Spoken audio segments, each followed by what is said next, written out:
And welcome back to the Cover 3 podcast here on CBS Sports. That's Bud Elliott. I'm Chip Patterson. Tom Fernelli, we're getting some dental work done. Hope you feel better. Danny Cannell, got some family stuff. Got a quail hunt. Hope you get a lot of them. Quail's delicious. Best of luck to you. Bud, how are you doing here as we wind down the week? We've got a big old bag of mail to tackle, questions that touch on Texas, Miami, some of the financials. But as we sit here, got a little bit of movement on the transfer portal. Feeling like it was a good week in college football? I do, man. A lot of content to get to. I feel like we had a fun week in college football. We had a major coaching hire that we sort of discussed on every single show, which was fun. And thanks to Tennessee for getting us through that week. Previewed early signing period, National Signing Day, and I'm ready, man. It's gonna be fun. I didn't have any large scale takes for schedule releases. We got SEC on Wednesday, the ACC on Thursday morning. I think that people forget that all of the home and away splits for these leagues are set like even out till 2035. I know in the ACC, the non-conference schedules are for the most part set. I didn't have any large scale opinions either way. Did anything stand out to you from either the SEC or the ACC? To be honest, I really didn't even get a chance to look at them yet. They're gonna be there tomorrow and the next day for me, and I will have some really good takes on this once I get done listening to all of the podcasts on the 24/7 Sports Network, who are going to be putting out their emergency or instant reaction shows. Pick every game. If you're dialed into your team, that is the activity that you do once that schedule comes out. It's like, okay, we've got the helmet schedule. Now let's go through and let's look at every single one of these games and let's try and figure out what the record's going to be. Really nice ACC opening matchups, though. I mean, Clemson, Georgia to open the year. I think Louisville, Ole Miss is interesting. Ole Miss does bring back quite a lot. Miami, Bama to open the year. Florida State, Notre Dame. Pitt, Tennessee, week 2. This could be a narrative-shaping opening month for the ACC. Like no Trevor Lawrence, get totally blasted in a couple of these opening games. I mean, if I said combined margin of victory for Notre Dame and Bama over Florida State and Miami of 35, you going over or under?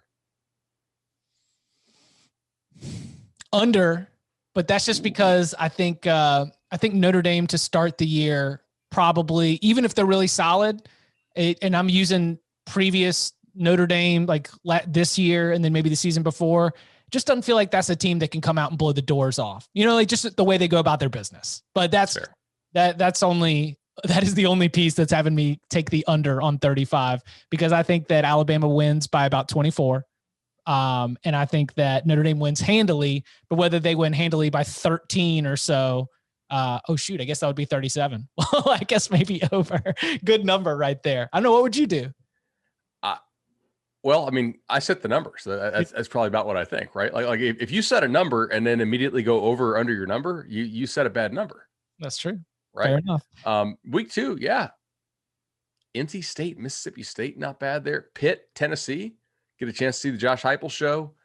Get a chance to see Pitt and Illinois, Virginia. I can't wait for that one. Also, a little bit further down the line, there's BYU, UVA as Bronco takes on the old squad there. I don't know how long ago that was set, but that might have been an early arrival. Go ahead and line it up.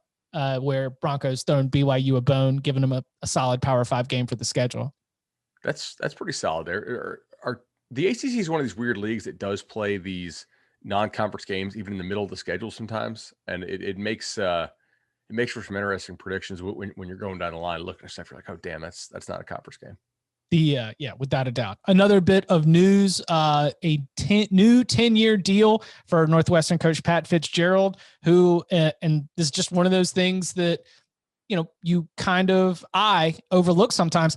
Pat Fitzgerald is the 6th most tenured coach at his current position in all of college football. Now, a lot of coaches move around. Some of the more experienced coaches than Pat Fitzgerald certainly have taken multiple jobs, but Pat Fitzgerald at Northwestern gets this new 10-year deal. It comes after rumors and reports of some NFL interest. Do you think that Pat Fitzgerald, former Northwestern linebacker, just like bleeding purple through and through. Do you think that he does end up finishing his career at Northwestern, or do you think that eventually he like goes to get maybe the Chicago Bears job or one of those very few that he might hold in high esteem? I just can't see an NFL team hiring Pat Fitzgerald because they already play defense so well in the NFL, and that's what he does. That they're looking the opportunity for innovation is so much more on the offensive side of the ball when it comes to the NFL. They're really not looking for these college defensive guys. I think he'll finish his career with the Wildcats. Good point. Yeah, what'd you say about defense? It's just all about height, weight, and hustle and speed. And speed. Yeah, and look, there's scheme on defense. We know there is. There's humility on defense. I mean, you look at what Arkansas did. Arkansas didn't have much defensive talent, but they just basically said, "Hey, you're not going to hit big plays on us. We're going to make you go on sustained drives. If you convert in the red zone, okay, good job. If you don't, we're going to have a chance to be in the game." There's kind of matching your scheme to your talent, and there's definitely a lot of scheme, and I think we'll see some defensive innovation as well. But we do know that recruiting rankings, which for the most part measure skill, athleticism, and growth potential, those track much better with defense than they do with offense. Offense, you can scheme your way to success to a much greater extent than you can with defense. It's why some of these air raid teams that don't put any receivers in the NFL and don't put any quarterbacks in the NFL or linemen, why they still score points. You can scheme your way to points. So no one in the NFL, as we are, getting infatuated with all of the latest offensive minds and trying to follow the latest offensive trends, that no one, if they're being smart about it, is looking to college football for a defensive coach for scheme reasons. Now, if you like him for culture building, leadership, if you can talk yourself into them being someone who can translate those skills from communicating with 18 to 22-year-olds to grown men or getting big paychecks, then, obviously that's been discovered through the interview process or through your own research. But no one's looking at someone who's saying that their X's and O's or their blitz packages are anything that are going to be worth taking a swing at for a head coach. Right. That's my feeling on it. Yeah, I hear you. All right, let's go ahead and dive into the big old bag of mail. A reminder that ways you can get to us for the mailbag. So you can go give us a 5-star review, and then in that review, include your mailbag question. We've loved the ones that we've gotten recently. Off seasons are where mailbags really get a chance to breathe. And we get to have some of these fun discussions that might extend beyond locks and instant reactions to the action that we have on the field. We begin with a question from, they went all gibberish, so I'm just going to say LK. LK says, now that Sark has finished his coaching search, how would you grade his hires, and how well do you think they will do with all the talent they have on that team? Love the pod. For listeners who, I'll run through it real quick for listeners who might not have it at the top of their mind. Steve Sarkisian, obviously our head coach. Kyle Flood, offensive coordinator and offensive line, came from Alabama. Jeff Banks, also from Alabama. He holds the title of special teams, tight ends, and assistant head coach. Andre Coleman, wide receiver. Bo Davis, defensive line. Blake Gideon, safeties. We mentioned Pete Kwiatkowski. He is the defensive coordinator. Also got Terry Joseph, Stan Drayton, and AJ Milwee. I'm not familiar with him. Thoughts on Sark's hires and the staff that he's put together? Obviously, a little bit of the raiding of Tuscaloosa was one of the big offseason headlines. Bo Davis, that's a familiar name for me, and then Blake Gideon as well. Do you think he's got a staff that is primed for success? I do. I first of all, I think the guys he took from Alabama are some of the ones that you would want to have off that staff. And Kyle Flood has been a head coach before, not a good one, but he's been a damn good offensive line coach. Now, granted, Alabama had a ton of talent. I think every single guy on the Bama offensive line will get drafted, but that's a good hire for them. They need somebody who can develop highly rated offensive linemen. Texas does sign some highly rated offensive linemen. They just oftentimes in recent memory have not developed them well. I like Pete Kwiatkowski. I think he's actually a really good hire. I think he did a nice job at Washington. I think Jeff Banks is a really good hire. I think we mentioned this on a prior show, but he's a damn good recruiter. And they're going to need that there. Yeah, right. Exactly. Like he was at Texas A&M for a long time. He's got that experience there. I find him fascinating because it's only when I start doing my little research, I'm like, so you're telling me a former Washington State punter is one of the best recruiters in the state of Texas? And the answer is yes. You know, he took Blake Gideon, obviously, who from Ole Miss, who was, you know, he played for Texas. I'm sure this is somebody that Sark has gone up against in recruiting, you know, being that he's at Ole Miss, so he probably knows a little about him. I guess some questions I would have. First of all, how are these guys going to work together? That's always a question with a new staff, but that's not really Texas specific.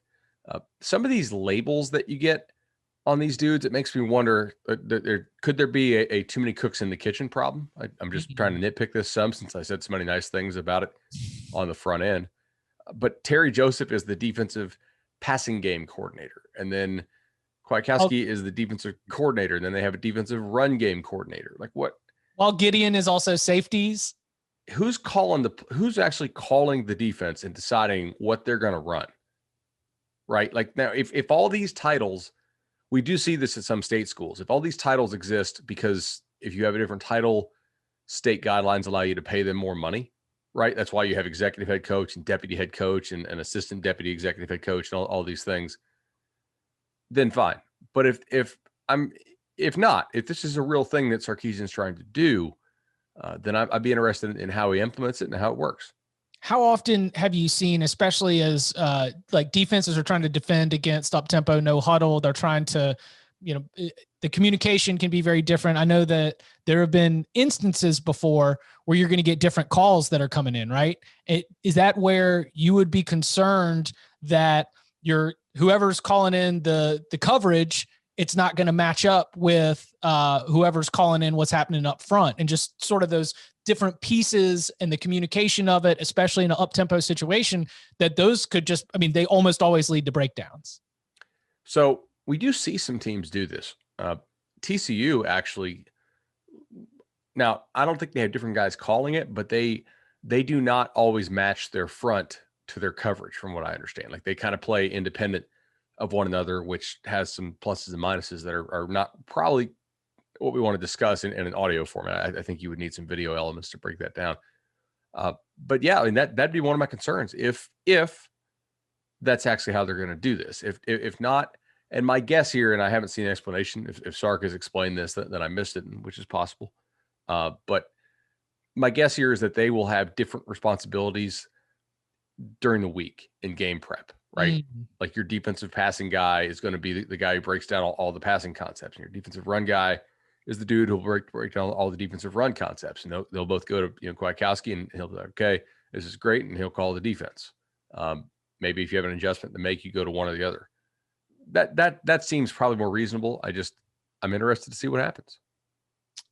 Next question coming from Arnag. Arnag says, welcome, Bud.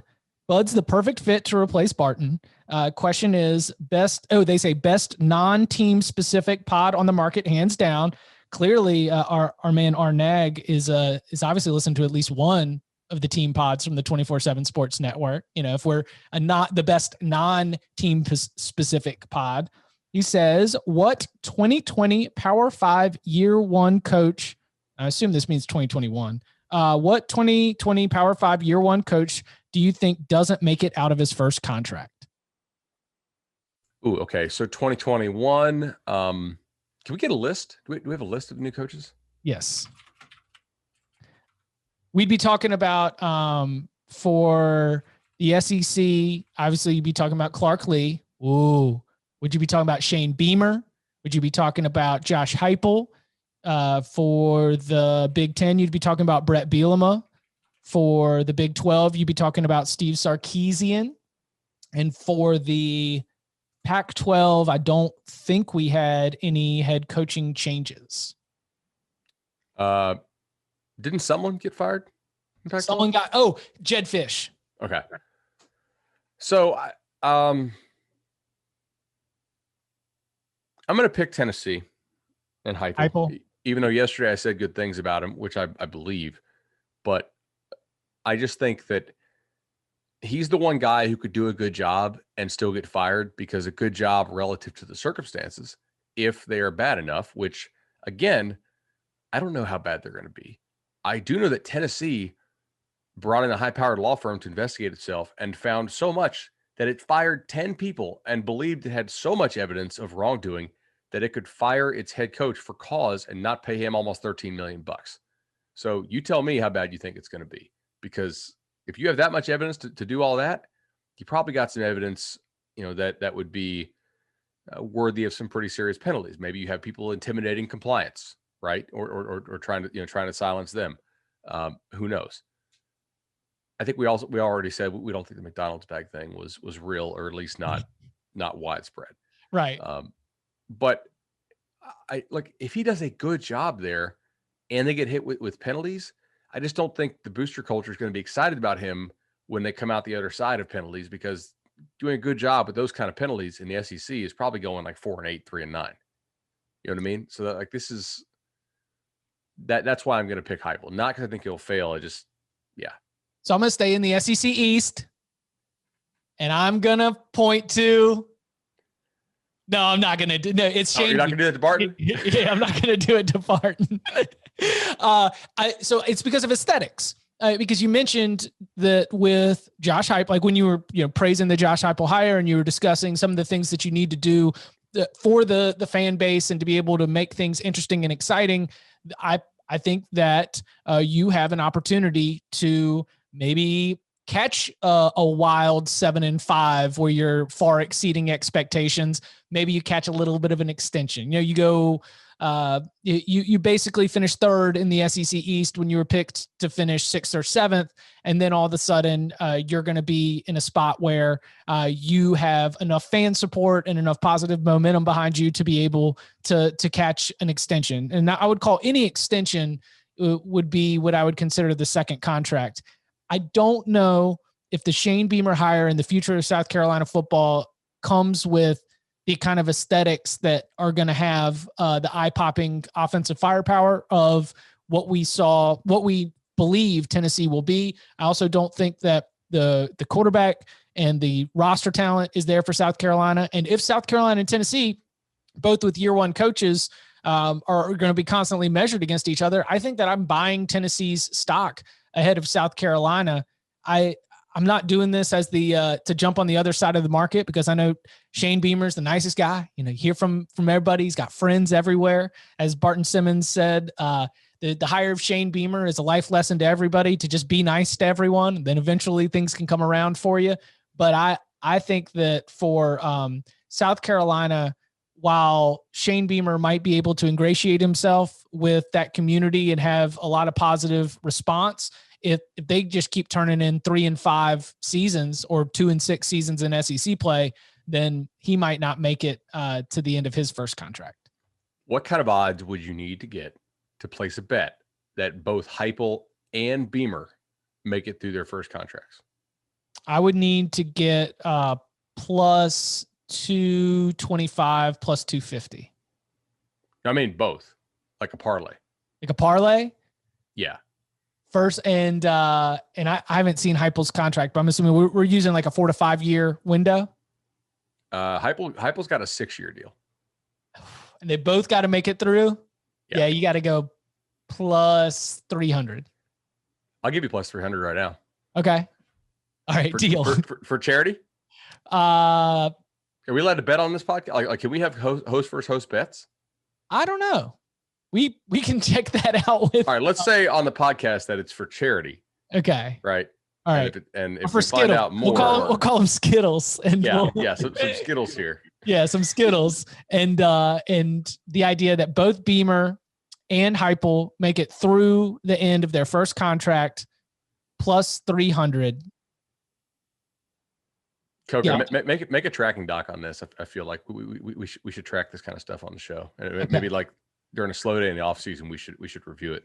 Like here's all of the side bets. Well, I'll tell you exactly how this ends, because it ends the same way they do with locks or anything else. I'm going to make a bunch of picks for entertainment purposes because it feels good at the time. I'm not actually going to keep track of it. And when the bill comes due, I'm going to be like, crap. Well, this is what I did. This is the bet I made. So yeah, plus 300. Let's go. What's your confidence in Beamer? I'd probably need like 20 to 1. To think that they would both go. I mean, I didn't think the Beamer hire was awesome. back on the old, RIP Barton and Bud show, we were using kind of a 3-tiered system to evaluate coaches, because like the letter grade thing, I just felt like I don't have enough information to be, is it an A or is it a B? You know what I mean? We went with like home run, I get it and I don't get it, which Jim Harbaugh would have been a home run at Michigan. So even the home runs don't necessarily hit, but I think we went with I don't get it for Beamer, which was one of the few that really kind of received that low bar there. He could be good. Who knows? It's possible. It's also difficult, in my opinion, to separate coach from job at times, right? Like, is it South Carolina like the one contract spot? Yeah. The best thing, I said this about South Carolina, and fans got real mad. The best thing about South Carolina is the paycheck. Period. Like, you're going to get rich and you're going to get fired, and you're not going to win a damn thing. I said I would rather be, somebody said, would you rather be a Tennessee football or Tennessee basketball coach? I said Tennessee football coach because it'll make more money. And if I save every penny and go to the food table for all my meals, then I'll be set after I get fired after 4 years. You can be Rich Brooks with one contract in Tennessee. I mean, I know, he's Kentucky, but like just out there tweeting pictures of fishing and whatnot, just hanging out, having a grand old time, being retired. Hey, that's not a bad way to live. Or you could just be DK and go quail hunting, like without being retired. Next question comes from Ja22.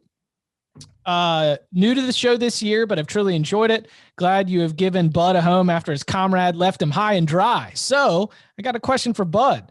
As a high school coach in California, how can I best help my kids get recruited? The shutdowns have not allowed for any high school football to be played this year. I feel awful for my kids, and I want to help put them in a position to get some money for their college football careers. So a couple things here, just things that we have seen from other coaches in California. Some advice you can give to your players. I would say, first of all, as a coach, you can help them by sort of figuring out, assuming that he's coached college or high school football for a while. And if he's not, he should consult with some guys you have. But first of all, figure out what the realistic path is for your player. Is he a Power 5 level player, an upper Power 5 level player? Is he a FCS type player, maybe a G5 player, or is he more of a D2 guy? And then help to fill in the gaps that some of these schools have. They haven't seen your player play really since the fall of 2019, most likely. So workout videos showing accurate height and weight. So, I mean, literally, like we've seen coaches put up almost like at the gas station when you walk out and you're just like, okay, video or photos showing the guy weighing in and getting his height done. Give us time and date and a copy of today's newspaper and let us know that this is when he was weighing this much and measuring it this height. Right. Like workout videos that show variety of skills. If you can somehow get him into some of those unofficial leagues going on in California right now, I know as a high school coach, you may not be able to officially get involved with that, but if you happen to know anybody involved in those, maybe get your guys out there to get some playing time in that. We know colleges are kind of looking at that, even if I don't know if they're supposed to be. But yeah, that's something that's occurring and will continue to occur. So that's the thing. Like make sure you get their information out there, and make sure you're getting it to the right people. I had a guy the other day who was tweeting out some of his players, and he was tagging me and Alabama football. I was like, what? This is 2021 with no offers, none. Like this is not how, like you're not doing that player any service by tagging Alabama, who would never take this kid. This kid's like maybe an FCS level player. So precision targeting, making sure you're realistic in your targets, and then give the evidence. How much of those coaches are able to, like, do they work with the recruiting services to make sure that there's profiles out there, or do coaching staffs even use profiles? Like, I apologize that I'm coming through here, being a dummy and trying to expand on this, but I really took this message to heart, because I was like, man, this stinks for a lot of players. And it's not just in California, it's all over the country, but have been really disadvantaged with not even having that opportunity where I'm a recruiter, or I'm an assistant coach, and I'm showing up to watch a game, and then and we hear these stories all the time, it's somebody else that pops, right? I'm coming to see one player, but then I end up noticing these other players. And I feel like those opportunities being lost seem to me like they can be some of the most significant for under the radar players who are not getting that same opportunity to be recognized and noticed. Yeah. So we do hear from colleges who will tell us certain things. For instance, hey, this kid who claimed an offer, we didn't offer. It's fake. And whether they're looking at the profile or whether they're looking at a kid's tweet who said, I got an offer, depends. But they certainly do check out the website. They also have, there are, private recruiting services that a lot of these colleges subscribe to. And I think the best ones are the ones who do not charge the players. I know that a lot of schools, for these ones who do charge the players, they have basically email filters set up to where they send anything right to the trash because they just get spammed like crazy by these services that charge players. That's not all of them. I'm sure some of them try to do a good job, but yeah, that's the profiles thing is definitely something that's real. Yeah. Shout out to Chip Kelly. Once again, that's like the second time we've mentioned the recruiting services scandal at Oregon here in the last 2 weeks. Love that story. All right. Coming up on the other side, we want to look at the expectations for the Miami Hurricanes in 2021. Will the Oklahoma quarterback position be as set as it appears for those offseason darling Sooners? And much, much more next. This next question comes from Gavin. 2020 was my first season listening to the pod, and I greatly appreciate the amount of content Cover 3 puts out. From picks and locks to immediate recaps and breaking news, these guys are always coming out with new episodes. Greatly appreciated, especially as other CFB podcasts have dropped out. Off-season mailbag question. Is there a good financial indicator of current/future success for a football program? For example, do elite programs spend the most money, or do they generate the most revenue, or do they just use their money the most efficiently? This is an interesting question. And I think just at the top, we need to acknowledge that for these nonprofit entities, we got to spend enough to be able to show that we're not making a ton of profit. Right. Exactly. Their main goal financially is to show no profit so they can avoid paying the players. Right. I mean, that's how you get coaches, mediocre SEC coaches getting $5 million a year. I have an issue every year when a lot of this financial data is released because when you have the commingling of the public and then kind of the semi-public booster organizations with the universities, and then you have some schools which are private, and then they all have different accounting practices and ways they classify certain types of revenue and spending, that I think you can kind of get a general sense.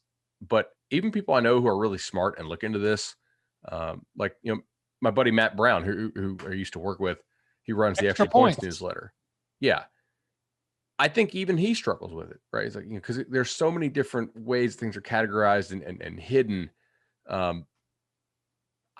This is a really tough question to answer. What do you think on this? I think that the revenue and the football specific revenue shows many of the familiar faces that do not indicate success, but go hand in hand with success, because the Department of Education is, as required by the Equity and Athletics Disclosure Act, you're able to sort some sports specific data from every school in the country.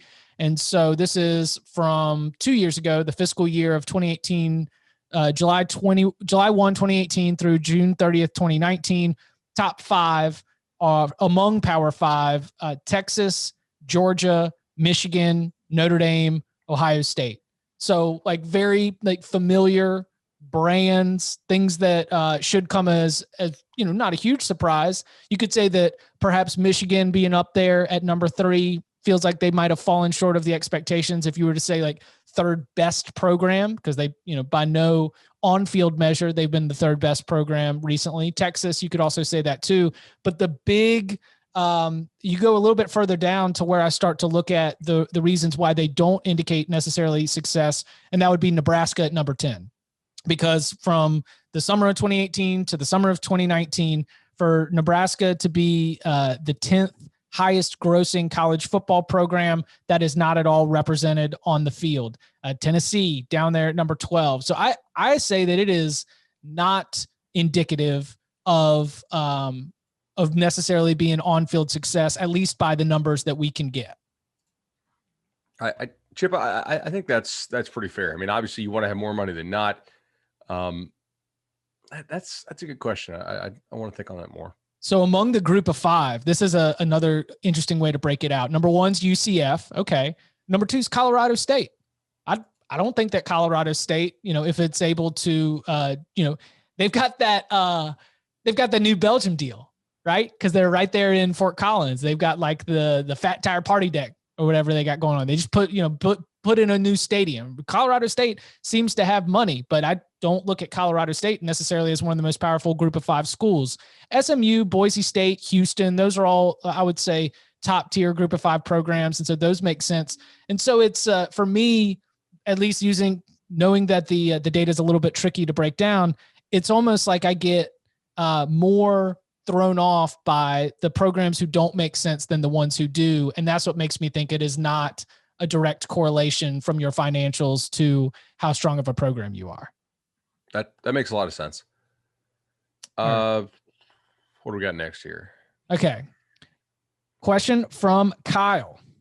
What do you think is going to happen in 2021 with Miami and the recruits, with Miami, the recruits and the people that are coming back, and with King's ACL tear? So expectations for the Hurricanes in 2021. And as we mentioned at the top of the show, they open the year with a 17.5 point spread and a 24-point loss to Alabama.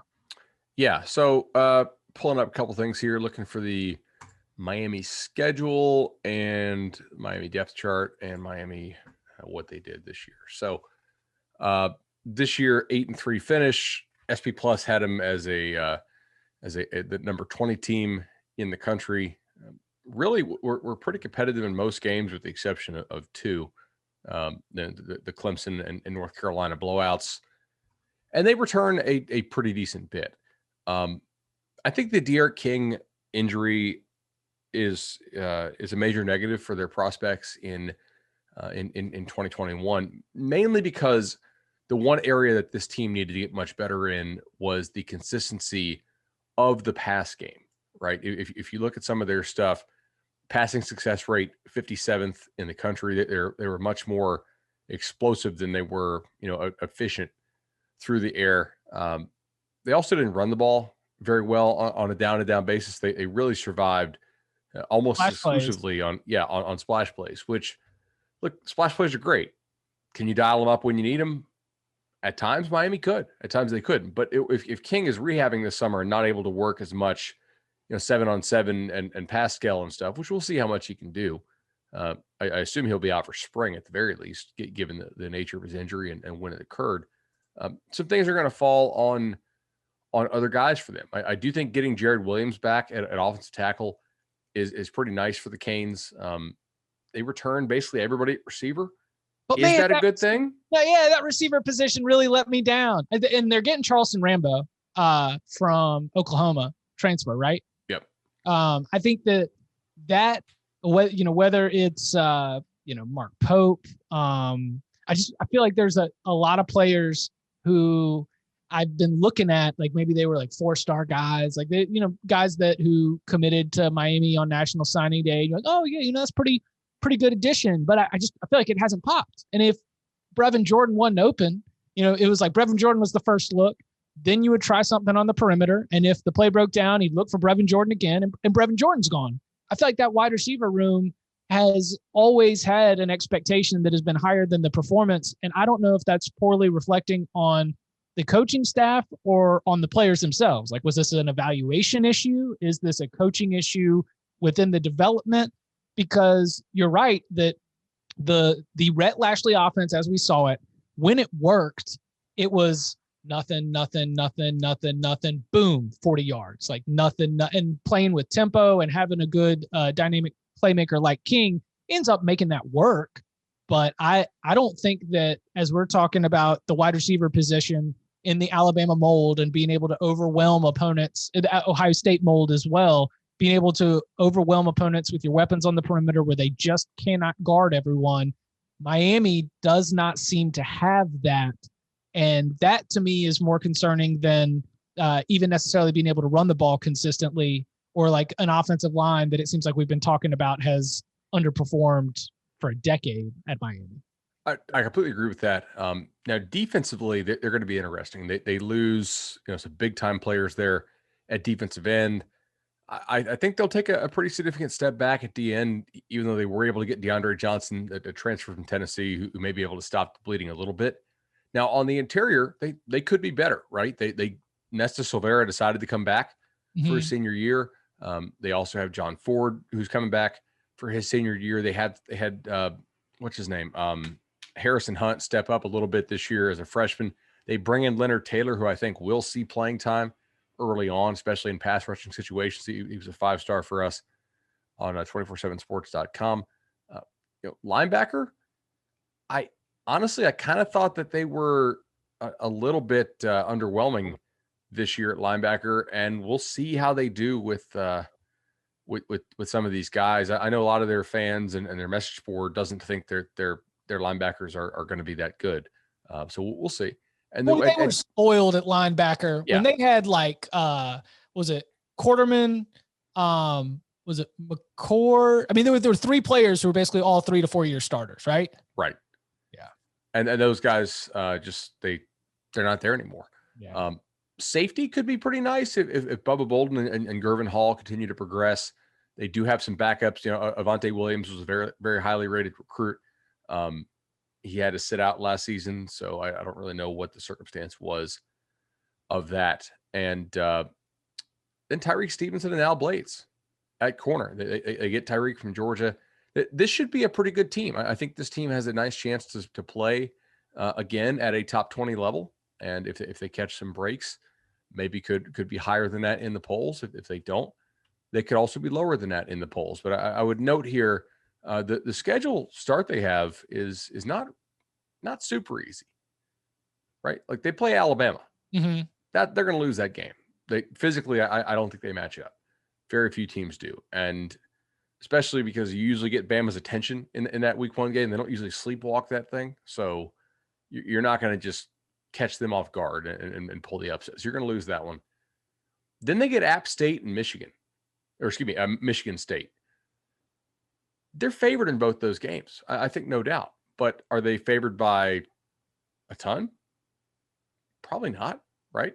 I do think I thought that the App State, when they went to Boone, that was a better App State team than the App State team that I'm expecting to see this fall.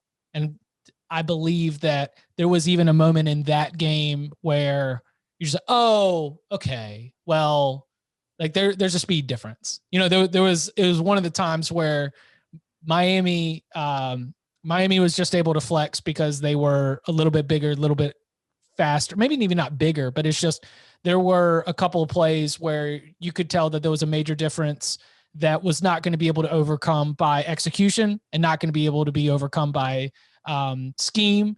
And I wonder if even with some of the frustrations that Miami fans have throughout the course of an ACC schedule, if that can just be a difference maker against App State there at the beginning of the season. That's probably fair. And I agree with your point that Miami really did not have a counter punch, right? They kind of had one punch. They threw it well.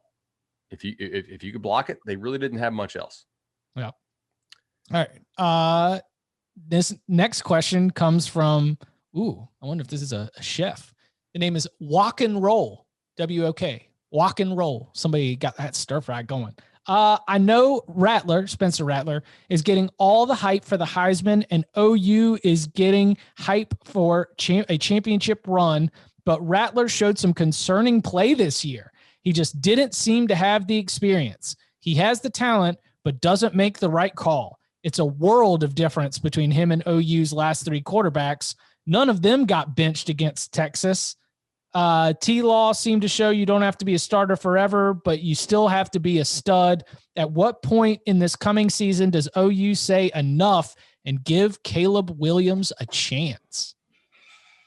Man, slow day for questions. I first of all, I really appreciate him leaving us a review and hopefully 5 stars with that question. Spencer Rattler was a good player this year. Yeah, no. I wanted to include it because I think highly of Spencer Rattler. I thought he played so much better at the end of the season than he did at the beginning of the season. And shocker, he's a first-year starter. Yeah. So taking a look at this, 68%, 28-7 touchdown interception ratio, 82% catchable pass rate. Pretty nice. Sack percentage, 6.5. Given that the pass rushers in the Big 12 aren't great, I could totally see that needing to come down a little bit. Fumbled a couple times. Overall, pretty nice season for a guy who was in his first year starting. Can we also talk about the wide receiver position for the Sooners, which is good and getting better? But he is a lot of those freshmen, it felt like didn't even really start to come on till later in the season. And they didn't have a running game to be able to help him get in there until Ramondre Stevenson got back into the lineup and everything started to click. I thought that there was a less of a solidified, proven talent all around Rattler as well at the beginning of the season. When we saw him, yes, holding on to the ball too long. We saw him turning it over. Like those things seemed to get ironed out as he got more comfortable, and also as that young, still developing offense really started to come into form.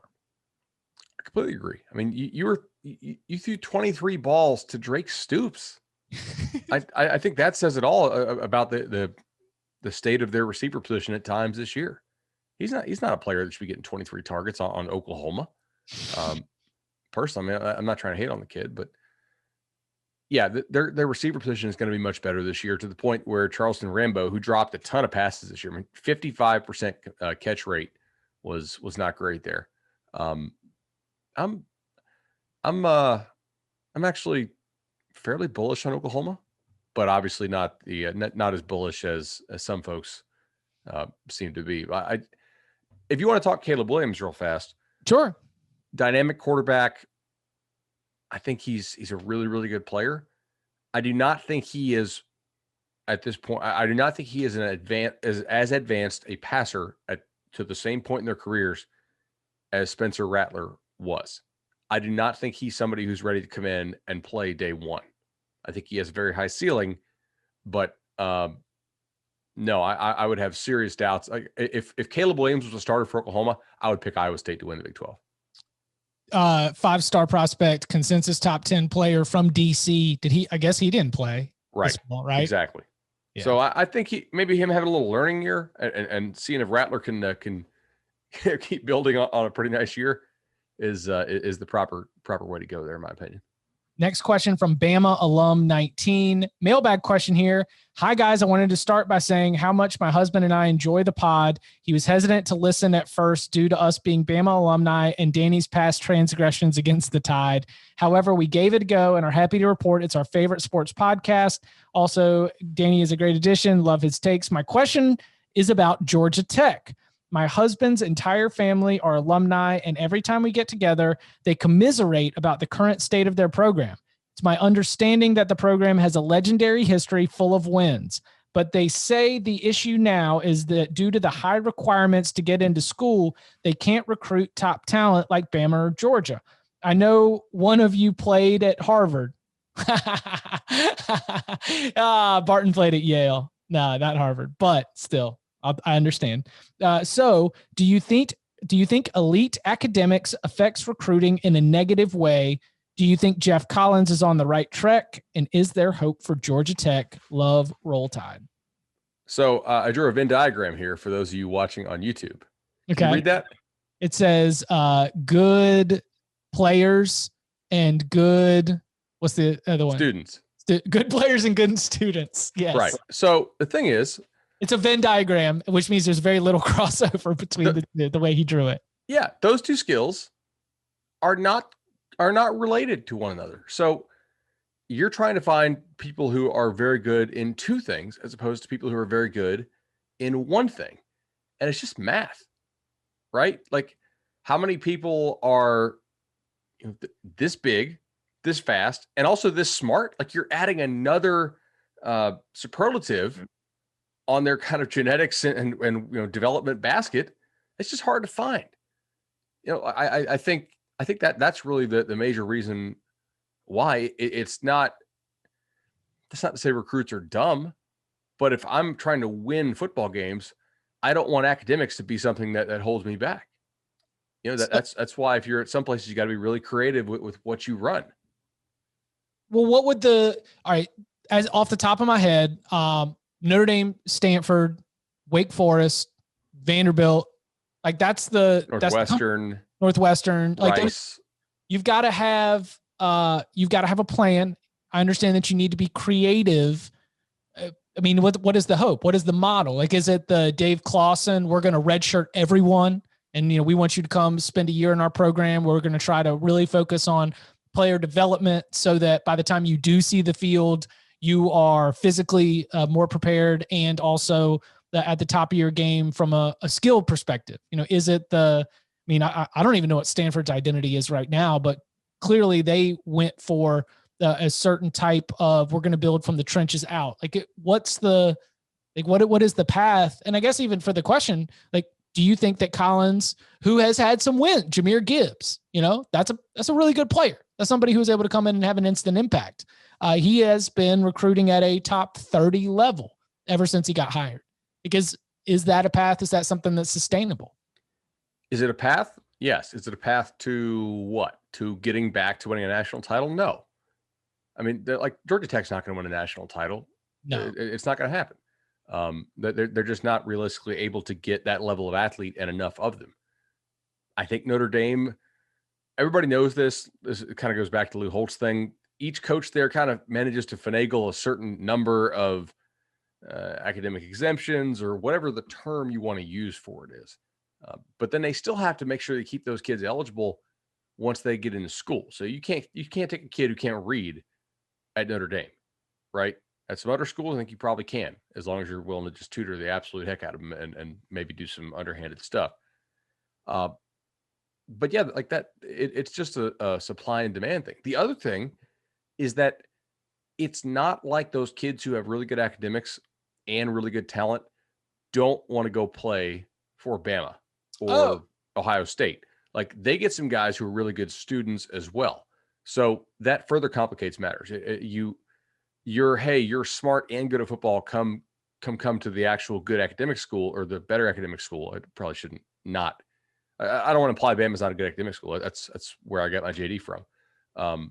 But so I guess this kind of is a Bama podcast now in some ways. So, like, your pitch of, hey, come to the great academic place, you can still play football, is fairly easily countered by, come to the great football place, your academics are what you make of it, right? And with your academic capability, you can have a great education here. You could probably even get your master's in 4 years. So it is a legitimate obstacle to overcome. And finally, this one from May. I will miss Barton forever, but I was so excited to hear Bud on the pod. He has been a favorite of mine since his days at PAPN, Podcast Ain't Played Nobody. You can redact that if need be. Or is that like... Do we need to redact a podcast that doesn't even exist anymore? I don't know. His name's Mason, actually. My question, would there ever be a situation where a Power 5 conference would kick a school out? Seems like these conferences would only expand instead of actually replacing teams. Thanks, Mason M.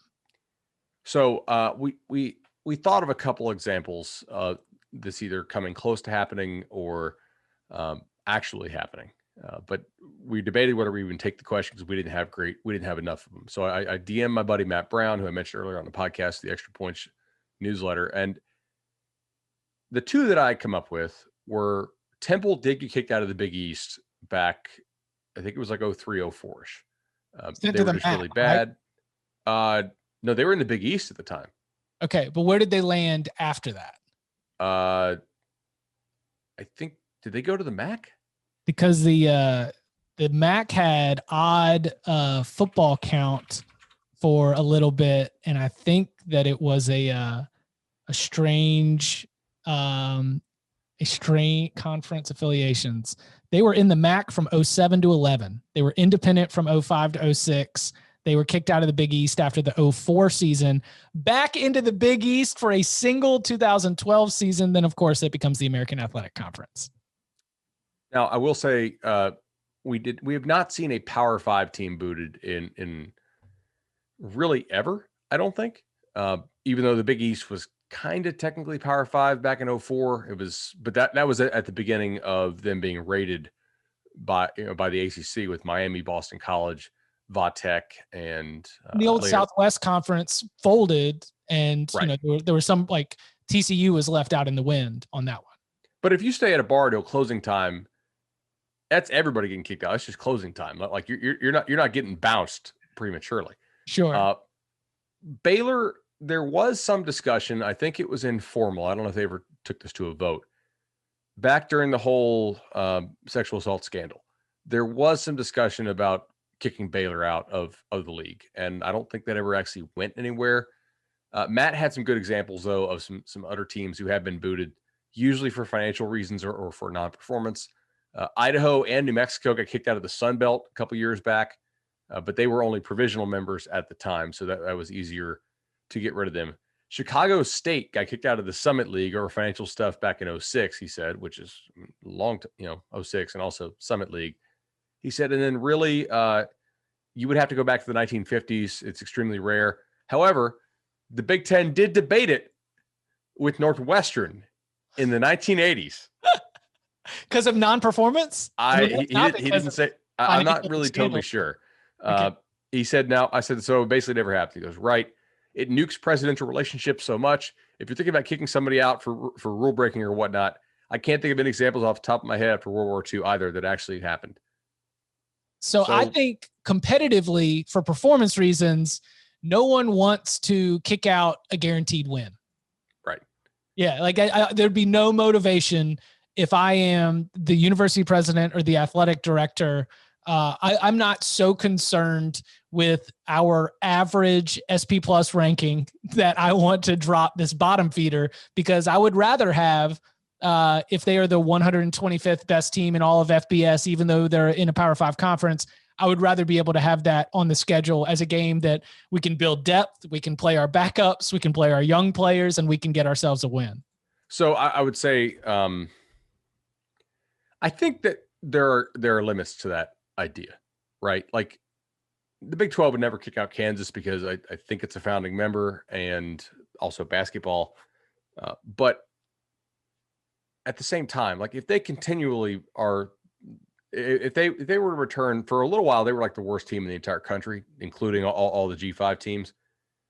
If you played at that level and and it's just clear you're not trying anymore, your facilities are in disrepair, maybe there's some safety issues. The other teams are constantly having to give you money. That's a big one, obviously, but I don't think we're going to see it anytime soon. Not with the current television deals, because that's back to our financial discussion, and especially about, you got to be able to spend all the money, because we're dealing with like nonprofits and we want to make sure there's not extra money to give to the players. As long as the current television deals are giving equal paychecks to everyone in a conference, there's going to be at least the money available, even if you are horrible, to invest in facilities, to invest in coaches, and to invest in the effort of not being embarrassing. Yeah. By the way, I'm sitting here watching some of this. I think this is a 92 SEC title game. It came up on Twitter. I just love, like, Steve Spurrier, like, oh, wow. Bama's playing this in zero coverage again on Jacquez Green. That's surprising that would happen. Oh, again. Steve Spurrier, the first $1 million coach. Was he? Yeah. Okay. Yeah. He was the first one to cross that threshold. And that's it, right? There's no turning back. Once Steve Spurrier demands $1 million, the bar is set. We went into 7 figures, and I don't remember who made it to 10 first. Is Saban even technically at 10? I think his state salary might be at like 8 or something. A couple of these coaches get some kind of funny deals because they don't want. I think part of it is marketing, and there's an image issue where it's like, wait, we're paying our coach $10 million, so now they get like 8.8, and then the state finds a way, or the boosters end up purchasing their house and renting it back to them for $0. There's all this kind of, stuff. Your Nike money ends up being like more of a supplemental thing. Like I think that Harbaugh has the life insurance thing, right? Oh. Where it's just some insane life insurance policy that they pay for. So it's kind of just deferred compensation in that way. So isn't there, did someone used to have like the coaching contracts included like oil, like actual like stocks or something like that? That would be Arizona and Rich Rod. They had the oil rights or was it nat gas? Natural gas. It was some kind of commodities that within the process of your coaching deal, you've got these incredible options, which could be worth a bunch. Insane. All right.